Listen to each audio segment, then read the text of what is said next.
Hello guys, welcome to my channel Vidya classes by Preeti ma'am.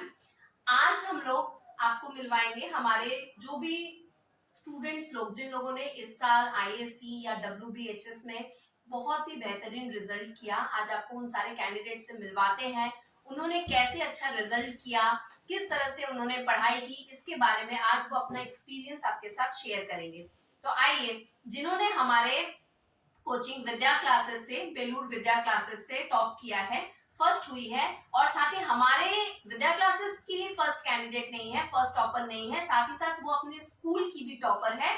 तो आप मिलिए, आप अपना नाम बताएं प्लीज, सामने देखते हैं। मेरा नाम कुमकुम कुमारी मिश्रा है और मैं इंदिरा गांधी मेमोरियल एकेडमी से पढ़ती हूँ और मेरा एग्रीगेट में 97% आया आईएससी बोर्ड से। हाँ, तो आप मिल रहे हैं, आप देख रहे हैं कुमकुम मिश्रा।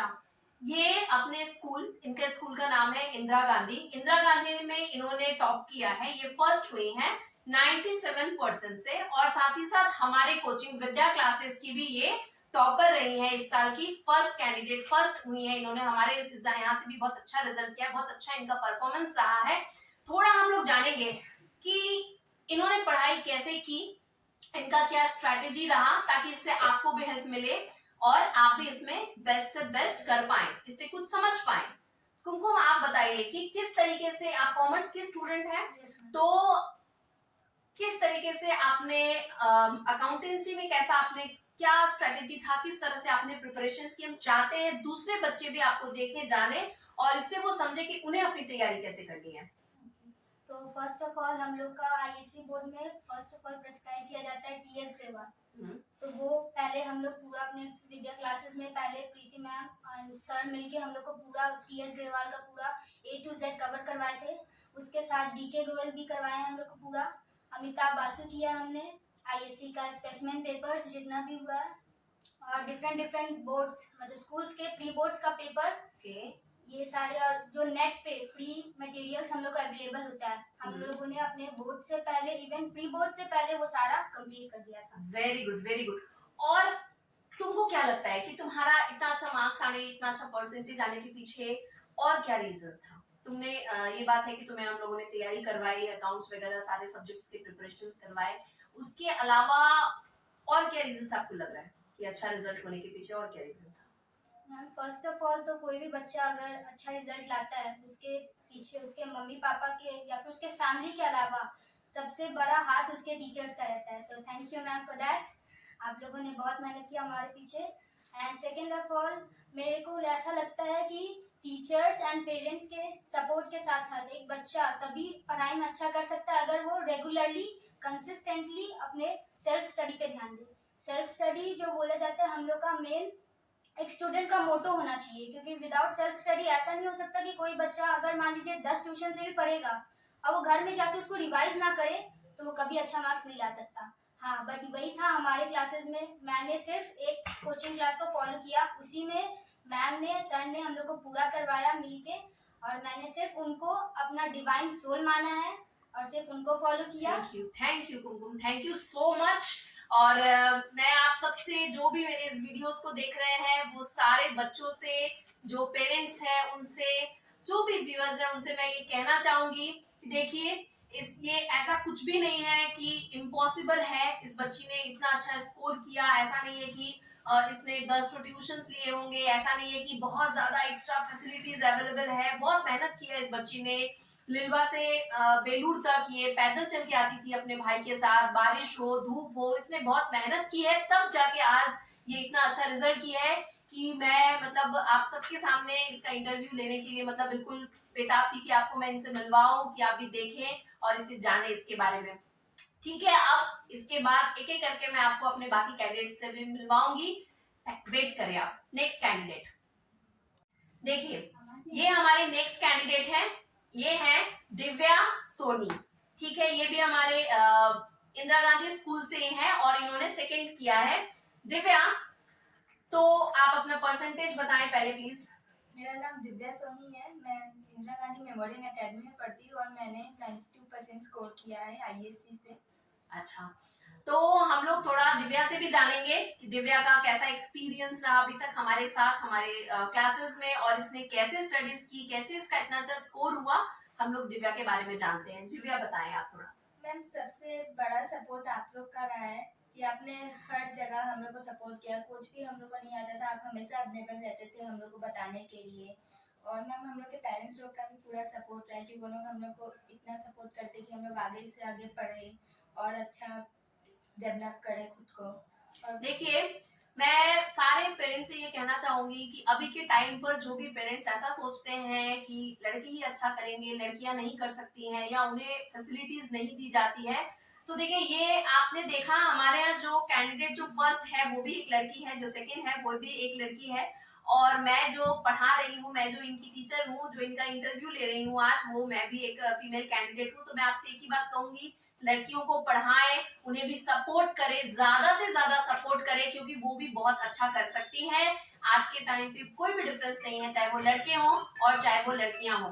दिव्या, और मैं आगे आपसे जानना चाहूंगी, आप मुझे बताएं कि क्या स्ट्रेटेजी रहा आपके पढ़ने का, आपके मार्क्स अच्छा आने के पीछे क्या रीजन आपको लगता है? मैम सबसे बड़ा स्ट्रेटेजी ये है कि हम लोग जिस चीज़ को पढ़ते हैं हम लोग उसको पूरे ध्यान से पढ़ें।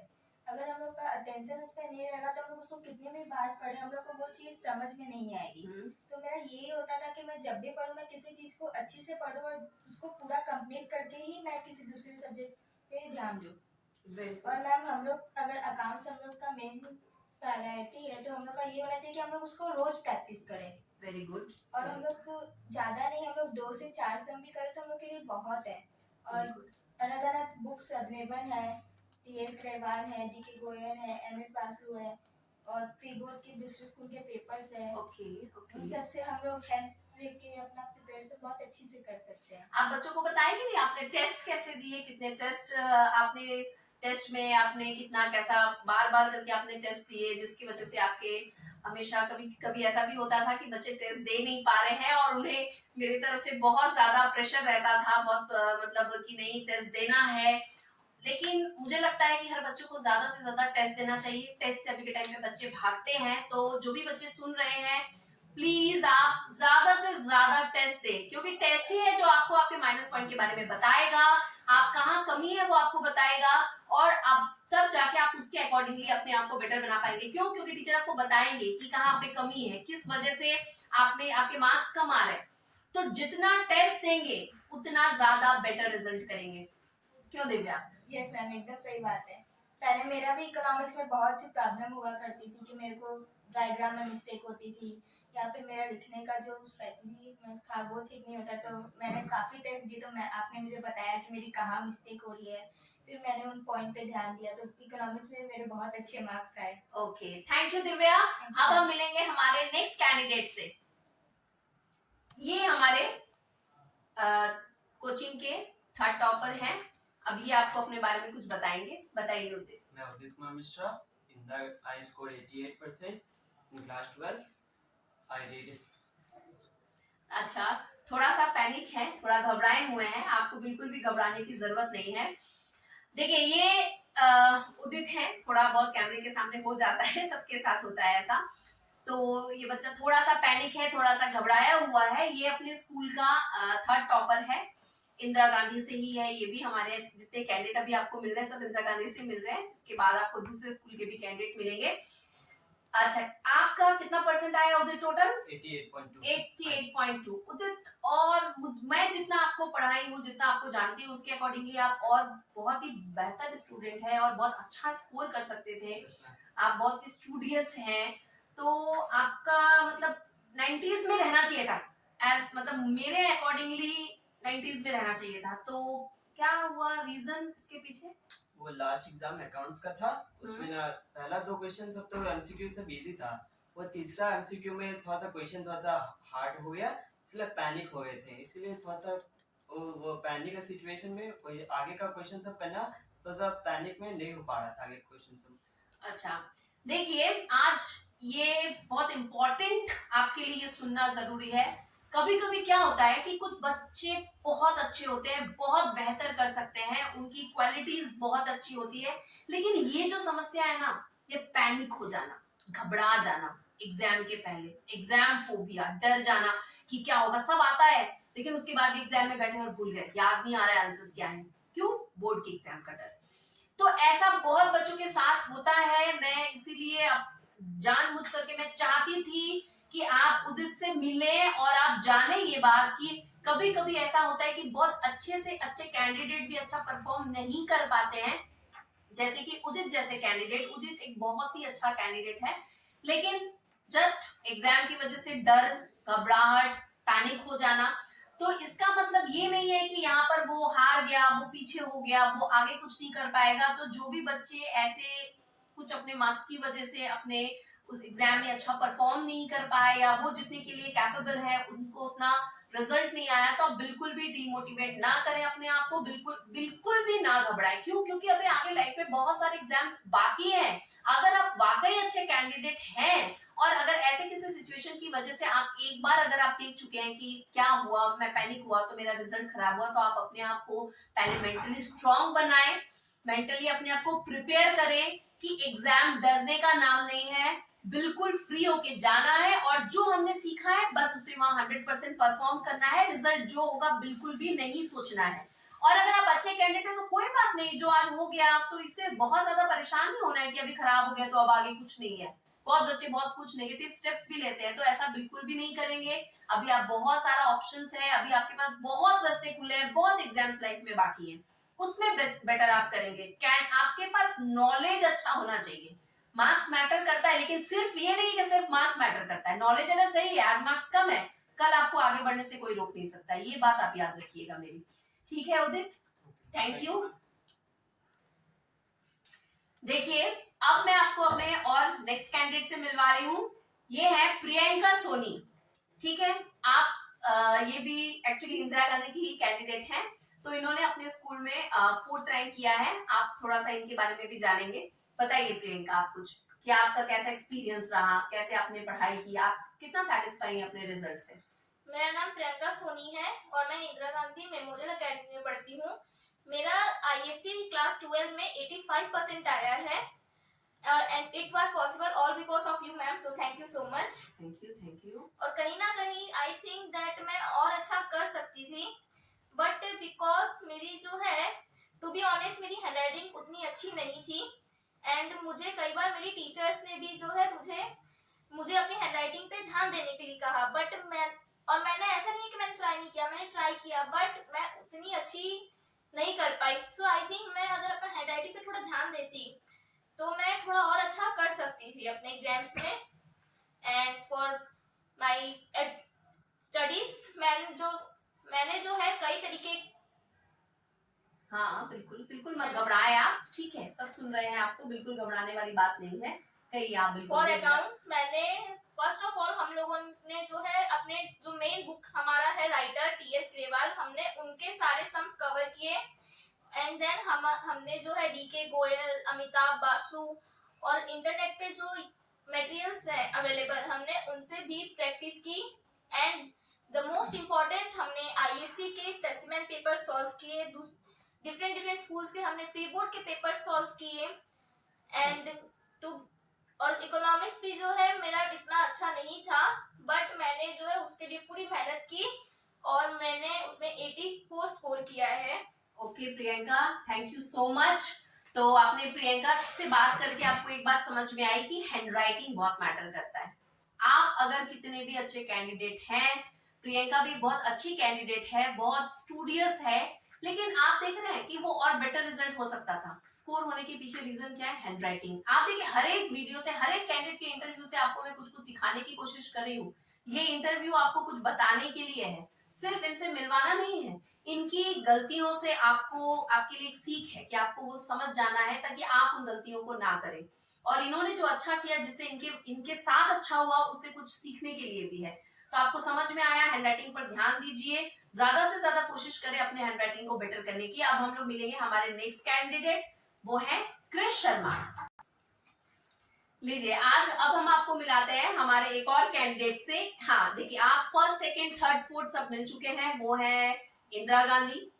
लेकिन अभी आपको मैं दूसरे स्कूल के बच्चों से मिलवाती हूँ। ये है क्रिश शर्मा, क्रिश, आप बताइए आप कौन से स्कूल से हैं, आप बताएं। मैं हमारे ड्रीमलैंड viewers को। स्कूल से हूँ जो उत्तरपाड़ा में सिचुएटेड है हम्म, और मैंने इस स्कूल से 85% स्कोर किया है। अच्छा, तो क्रिश आपके अकॉर्डिंगली क्या लग रहा है कि आपका जो मार्क्स था आप सेटिस्फाई हैं और हाँ, हो मैम। सकता था? आप तो बहुत अच्छे कैंडिडेट रहे हैं। स्पेशली मैं आप मेरे व्यूअर्स से मैं एक बात बताना चाहूंगी क्रिश के बारे में। क्रिश बहुत स्पीड कैलकुलेशन करता है, इसके लिए मैं इसकी बहुत तारीफ करती हूँ हमेशा। हमारे कैलकुलेटर बाद में काम करते हैं, उसके पहले क्रिश का कैलकुलेशन कंप्लीट हो चुका होता है। तो उसके बाद क्रिश मतलब मुझे आपसे जो एक्सपेक्टेशन थी वो और भी ज्यादा थी, तो प्लीज आप बताएंगे कि हाँ मैम, मैंने लास्ट एग्जाम को कुछ हल्के में ले लिया था, इसी कारण तो परसेंटेज मेरा गिर चुका है। मैंने आपसे कहा था कि आप बहुत टफ सम्स एक्चुअली प्रैक्टिस करते थे, ज्यादातर हाँ। आपकी कोशिश रहती थी कि ज्यादा से ज्यादा बिल्कुल टफ से टफ क्वेश्चंस लर्न करें, टफ से टफ प्रैक्टिस करें, और क्वेश्चन आपके अकॉर्डिंगली क्वेश्चंस पेपर बहुत इजी आ गए। मतलब आपका जो लेवल है, जो स्टैंडर्ड है, उसके अकॉर्डिंगली क्वेश्चंस पेपर काफी इजी थे और उसमें आप बहुत कंफ्यूज हो गए। हाँ मैम, मेरे को पहले ही मेरा बेस्ट ऑफ 4 मिल चुका था, इसीलिए मैंने अकाउंट्स एग्जाम को बहुत हल्के में लेके छोड़ दिया था, इसी कारण परसेंटेज थोड़ा गिर गया अकाउंट्स में। देखिए, आपसे मैं एक बात बताना चाहूंगी, क्रिश एक बहुत अच्छा कैंडिडेट है। अभी के टाइम पे ज्यादातर बच्चे कैलकुलेटर यूज नहीं करेंगे तो उनके कैलकुलेशंस नहीं होते, फोन यूज करेंगे तब जाके उनका कैलकुलेशंस पूरा होता है।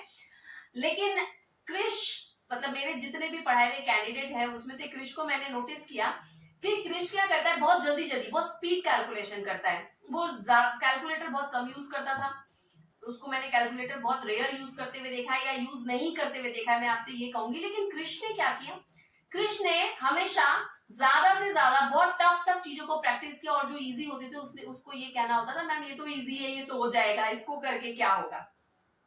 तो जो बच्चे ऐसे कैंडिडेट हैं उनसे मैं ये बताना चाहूंगी कि आप ये समझें कि किसी भी चीज को आप इजी में ना लें। बहुत बार हो सकता है आप प्रिपेयर हो बहुत टफ लेवल के लिए, बहुत ज्यादा टफ कंपटीशन देने के लिए, लेकिन जो पैटर्न है, जो पेपर है, वो आपके लेवल से बहुत ही ज्यादा इजी आ जाए, तब भी आप घबरा जाओगे कि कहीं कुछ हिडन एंट्रीज तो नहीं है, कहीं कुछ मैं क्वेश्चन को जितना इजी तरीके से ले रहा हूँ हो सकता है कि कुछ और पूछा जा रहा है। तो ये प्रॉब्लम हो गई थी क्रिश के साथ। क्रिश, मैं क्या सही हूँ? हाँ मैम, बिल्कुल। अच्छा, तो आपने पढ़ाई कितनी की वो थोड़ा हमारे व्यूअर्स जानना चाहेंगे। तो सच को तो ज्यादा नहीं पढ़ा था, लेकिन हाँ एग्जाम टाइम में थोड़ा सीरियस हो गया था 10 दिन पहले से। अच्छा, मैं पूरा प्रिपेयर था एग्जाम के लिए मैं। लेकिन मुझे जितना पता है आप क्लासेस खाली करते थे और उसके हाँ, अलावा वही है। आपने स्टडीज नहीं की। नहीं मैम। चलिए ठीक है क्रिश, आपसे व्यूअर्स ने कुछ समझा कि हाँ अच्छे कैंडिडेट होने पर भी हमें बहुत ज्यादा ओवर कॉन्फिडेंस नहीं होना है, नहीं तो वो बहुत बार हमारे expectations up to the mark हम उतना अचीव नहीं कर पाते हैं जिसके लिए हम कैपेबल हैं। तो थैंक यू क्रिश, और मैं आपसे एक्सपेक्ट करूंगी कि आने वाले टाइम में आप बहुत बेटर करें। मेरी तरफ से आपको ये, आप सारे बच्चों को मेरी तरफ से बेस्ट ऑफ लक आपके फ्यूचर के लिए और अच्छे भविष्य के लिए। आप अच्छा करें, हमारा नाम और रोशन करें, विद्या क्लासेस आपकी वजह से और सक्सेस हो कि हाँ हमारी तरफ से इतने अच्छे अच्छे कैंडिडेट निकल रहे हैं, और ये जितना अच्छा करेंगे उतना ज्यादा इनके साथ हम भी सक्सेस करेंगे। अब हमारे लास्ट कैंडिडेट से मिलेंगे हम लोग, सोनल कुमारी। ये हमारे लास्ट कैंडिडेट, बहुत सारे कैंडिडेट हमारे आ नहीं पाए, आज के टाइम पे पहुंच नहीं पाए, फिर आप उन सबसे आपको फिर कभी और मिलवाएंगे। आज हम मिलते हैं सोनल कुमारी गुप्ता। इन्होंने वेस्ट बंगाल बोर्ड से अपना 12th का एग्जाम दिया है। सोनल, बताइए अपने बारे में कुछ। मेरा नाम सोनल कुमारी ठाकुर है और मैं साकेश्वरी विक्रम बालिका विद्यालय से हूँ। मेरा 80% स्कोर हुआ है। अच्छा, यस मैम। तो 80% स्कोर होने के पीछे का रीजन सोनल हम भी जानना हम तो मुझे तो खैर पता है, लेकिन हमारे व्यूअर्स जानना चाहेंगे कि मैं उन सबको ऐसे कैंडिडेट से मिलवा रही हूँ जो कैपेबल हैं, बहुत अच्छे हैं और बहुत अच्छा लेकिन कर सकते थे। तो सोनल आपका 80% तक ही क्यों हुआ और बेटर क्यों नहीं हुआ? मैम मैंने एनसीसी ज्वाइन किया हुआ है। अच्छा, फरवरी okay. में मेरा बी सर्टिफिकेट का एग्जाम था। थोड़ा सा आप लाउड बोलेंगे तो व्यूअर्स अच्छे से सुनाई देगी। मेरा बी सर्टिफिकेट का एग्जाम था, उसके चलते ज्यादा प्रेशर मिल रहा था एनसीसी से कि वहाँ जाओ वहाँ करो, क्योंकि बी सर्टिफिकेट में अगर पास नहीं हो पाए तो एक साल बैक हो जाएगा मेरा। okay. इसलिए ऊपर से ये मार्च में मेरा एचएस का एग्जाम है। अब दोनों तरफ से प्रेशर मिल रहा है। तब भी प्रीति मैम का बहुत बड़ा थैंक यू कि उन्होंने कैसे भी करके मुझे इतना सपोर्ट किया। अगर मेरा लेट भी हो जा रहा था ट्रेन के चलते तो मैम ने बहुत सपोर्ट किया है कि पढ़ते रहो, स्टडी करते रहो, तभी आगे कुछ हो पाएगा। देखिए, मैं आपको बताना चाहूंगी, सोनल एक एनसीसी कैडेट है। ये वहां पे अपना इसका ट्रेनिंग भी चल रहा है और वहां पर इसे मेरे ख्याल से आपको सबसे बेस्ट स्टूडेंट में आप बताएं प्लीज, ये भी जानना चाहेंगे आप। जरूरी नहीं है कि मैंने कोई- बेस्ट कैडेट भी गया है, मैंने बेस्ट कैडेट भी सबसे पहले अच्छा रैंक किया है। मैंने 2 स्टेट कैंप भी किया हुआ है, मौलंकार कैंप, शूटिंग, IGSC लेवल तक मैंने किया हुआ है। सिर्फ इस बार मेरा 1 पॉइंट के चलते मैंने मौलंकार कैंप नहीं कर पाया। तो आप समझ रहे हैं, ये जो सोनल है इसने शूटिंग से लेकर और बहुत सारे इसने अपने जो भी ये एनसीसी का ट्रेनिंग कर रही है उसमें बहुत सारे कैंप पे जाती है। वहां पर ये बेस्ट कैंडिडेट में है, सारे जितने भी वहां कैंडिडेट्स हैं उनमें बेस्ट कैंडिडेट में सोनल की गिनती होती है। बहुत ही मेहनती लड़की है, बहुत ज्यादा इसने मेहनत किया। एक्चुअली आप समझ सकते हैं, एक बच्चे के लिए केवल स्कूल जाना, स्कूल करना, कोचिंग करना, उसमें ही वो बच्चे इतने थक चुके होते हैं 11-12 में कि वो और कुछ कर ही नहीं पाते। उनके पास सिर्फ इतनी ही रिस्पॉन्सिबिलिटीज होती है। लेकिन सोनल पे मुझे बहुत प्राउड है, इसलिए क्योंकि सोनल ने स्कूल किया, स्कूल के साथ अपने कोचिंग की पढ़ाई की अच्छे रिजल्ट के लिए, और साथ ही साथ सोनल ने एनसीसी में अपना बेस्ट परफॉर्मेंस दिया। हर एक जगह जहां जहां इसे भेजा गया, जिस कंपटीशन में इसे रखा गया, जितने एग्जाम्स हुए उन सब में इसने बेस्ट परफॉर्म किया। इसलिए मैं बहुत प्राउड फील करती हूँ, क्योंकि आने वाले समय में हो सकता है सोनल को आपको आर्मी में नजर आए कि सोनल ने आर्मी ज्वाइन किया है, या हो सकता है आने वाले टाइम पे आपको पुलिस में नजर आए। तो हमें समझ में आ रहा है कि सोनल का फोकस जो है वो बिल्कुल एक डिफेंस लाइन की तरफ जाता है। ये आने वाले टाइम में हमारे सेफ्टी के लिए, हमारे कंट्री के सेफ्टी के लिए इनका योगदान रहेगा। तो उसके साथ इन्होंने अपनी पढ़ाई की, अपने स्टडीज को किया और फिर भी 80% स्कोर किया। अगर सिर्फ इसे पढ़ना होता तो मैं कह सकती हूँ कि सोनल 97-98% से भी मतलब बिल्कुल कैपेबल है, एलिजिबल है। लेकिन इसने एक साथ दो चीजों को रखा है और ये बहुत टफ बात है, बहुत ज्यादा। तो सोनल, आप कहाँ से कर रही हैं एनसीसी, बताएंगे व्यूअर्स को प्लीज। मैं 41 बंगाल बटालियन की हूँ। अच्छा, ये कोलसी ग्रुप में आता है। ओके हम लोग का directed West Bengal and Sikkim directed है। ओके। तो आशा करते हैं आपको हमारे सारे कैंडिडेट से मिलकर के कुछ सीखने मिला होगा। सोनल से मिलके आप ये सीखे होंगे कि ऐसा कुछ नहीं है कि अगर मैं एक पढ़ाई कर रही हूँ या एक स्टडी कर रहे हैं तो उसके साथ हम कुछ और नहीं कर सकते। अगर जज्बा है कुछ करने का तो हम कितना भी मुश्किल हो, कितने भी डिफिकल्टीज हो, सोनल के साथ ये डानकुनी में रहते हुए कभी ट्रेन अवेलेबल नहीं है, कभी लेट आ रही है, परेशान रहती थी, मुझे कॉल करती थी, मैम लेट हो गया, कि ठीक है आओ, ओके क्लास अटेंड करो, थोड़ा लेट होगा। जितना मुझसे पॉसिबल हुआ मैंने कोऑपरेट करने की कोशिश की। हमारे विद्या क्लासेस के जो अदर टीचर्स हैं उसने भी कोऑपरेट करने की कोशिश की, लेकिन असली मेहनत थी वो सिर्फ सोनल की। तो सोनल एक साथ दो चीजों को बैलेंस की। इससे आपको ये सीखने के लिए मिलता है कि ऐसा कुछ भी नहीं है जो इम्पॉसिबल हो, और उसके बाद में भी इसने 80% स्कोर किया। जितना मेहनत स्कूल और कोचिंग का था उससे कहीं गुना ज्यादा मेहनत इसे एनसीसी की तरफ से था, और इस लड़की ने दोनों तरफ अपने बेहतरीन परफॉर्मेंस दिखाए। और सबसे इम्पोर्टेंट बात मैं आपसे ये बताना चाहूंगी कि सोनल एक हिंदी मीडियम स्कूल से है। हिंदी मीडियम स्कूल से होने का मतलब, बहुत सारे लोगों के मन में ऐसा मेंटालिटी आता है मतलब वो खराब ही होगा, वो फ्यूचर में कुछ करेगा ही नहीं। ये बिल्कुल ही गलत सोच है। पहली बात तो जिन लोगों की ऐसी मानसिकता है वो अपनी सोच को बदलें, ठीक है। आने वाले समय में सोनल बहुत अच्छा करेगी, ये आप देख रहे हैं और आप समझ पा रहे हैं। और मुझे तो एज ए टीचर होते हुए इस बात पर बिल्कुल कुछ भी डाउट नहीं है, और बहुत प्राउड है कि सोनल हमारी एक स्टूडेंट है, हमारे यहाँ की कैंडिडेट है। तो आप सब कोशिश करें तो आप स्टडीज के साथ और भी कुछ कर सकते हैं। आप पहले देखें आपका किस चीज में इंटरेस्ट है, उस इंटरेस्ट के साथ उन चीजों को सेलेक्ट करें और उस पर मेहनत करें, तो आप सब बेहतर कर सकते हैं, सब अच्छा परफॉर्म कर सकते हैं। तो मेरे तरफ से, विद्या क्लासेस की तरफ से आप सारे बच्चों को शुभकामनाएं अपने आने वाले भविष्य के लिए, और आप सब अच्छा करें। जो भी व्यूअर्स इस वीडियो को देख रहे हैं, जो स्टूडेंट भी नहीं है, तो मैं चाहती हूँ आप कमेंट करें, ज्यादा से ज्यादा वीडियो को शेयर करें, ताकि इससे दूसरे बच्चों को भी और ज्यादा मोटिवेशन मिले और हमारे ये बच्चे भी लोग जाने इन बच्चों के बारे में भी। Thank you.